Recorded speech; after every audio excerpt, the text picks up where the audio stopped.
Explore Hyderabad exclusive temple jewelry exhibition Nakshi Mela at Varahi Silver Jewelry KPHP.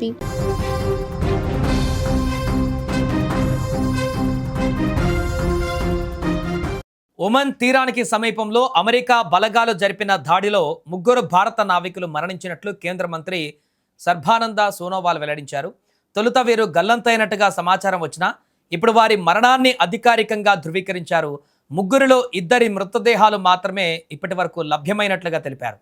Pulao జెండాతో ప్రయాణిస్తున్న సెటబెల్లో oil tanker పైన ఈ దాడి జరిగినట్టుగా సమాచారం. నౌకలో మొత్తం 28 మంది సిబ్బంది ఉండగా వారిలో 24 మంది భారతీయులు ఉన్నారు. మిగిలిన వారిలో ఇద్దరు పాకిస్తాన్కు చెందినటువంటి వారు, ఒక ఉక్రెయిన్ పౌరుడు, ఒక రష్యా పౌరుడు ఉన్నట్టుగా తెలుస్తోంది. దాడి తర్వాత 21 మంది భారత నావికులను సురక్షితంగా రక్షించారు. అయితే deck cadet Aditya Sharma, engine fitter Shivanand Chaurasia, chief engineer Patnala Suresh కనిపించకుండా పోయారు.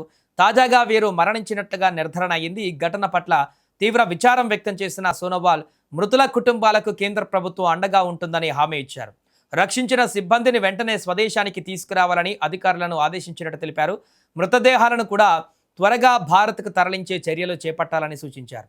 ఇక ఇరాన్ చమురు రవాణా పైన అమల్లో ఉన్న ఆంక్షలను ఉల్లంఘించినందుకే ఇంచిందనేటువంటి ఆరోపణలతో అమెరికా సెంట్రల్ కమాండ్ ఈ నౌక పైన దాడి చేసినట్టుగా తెలుస్తుంది. హార్మోజ్ జలసంధి మీదుగా ప్రయాణించే సమయంలో ఈ ఘటన జరిగినట్టుగా సమాచారం. నౌకను నిలిపివేసేందుకు ఖచ్చితత్వంతో కూడిన ఆయుధాలను ఉపయోగించినట్టుగా అమెరికా వర్గాలు పేర్కొన్నాయి. ఈ ఘటనను భారత తీవ్రంగా ఖండించింది. భారతీయులు ప్రయాణిస్తున్నటువంటి నౌక పైన దాడి జరగడం ఆందోళన కలిగించే విషయమని తెలిపింది. ఉద్రిక్త పరిస్థితులు మరింత పెరగకుండా వెంటనే చర్యలు తీసుకోవాలని పిలుపునిచ్చింది. ఢిల్లీలోని అమెరికా రాయబార కార్యాలయ ప్రతినిధిని పిలిపించి తీవ్ర నిరసన వ్యక్తం చేసింది. ఇక ఈ ఘటన పైన ఒమెన్లోని భారత రాయబార కార్యాలయం స్పందించింది. పరిస్థితిని నిశితంగా గమనిస్తున్నామని, స్థానిక అధికారులతో నిరంతరం సంప్రదింపులు జరుపుతూ పూర్తి వివరాలు సేకరిస్తున్నామని వెల్లడించింది. నౌకలో ఉన్న భారతీయుల భద్రతకు అత్యంత ప్రాధాన్యం ఇస్తున్నామని తెలిపింది.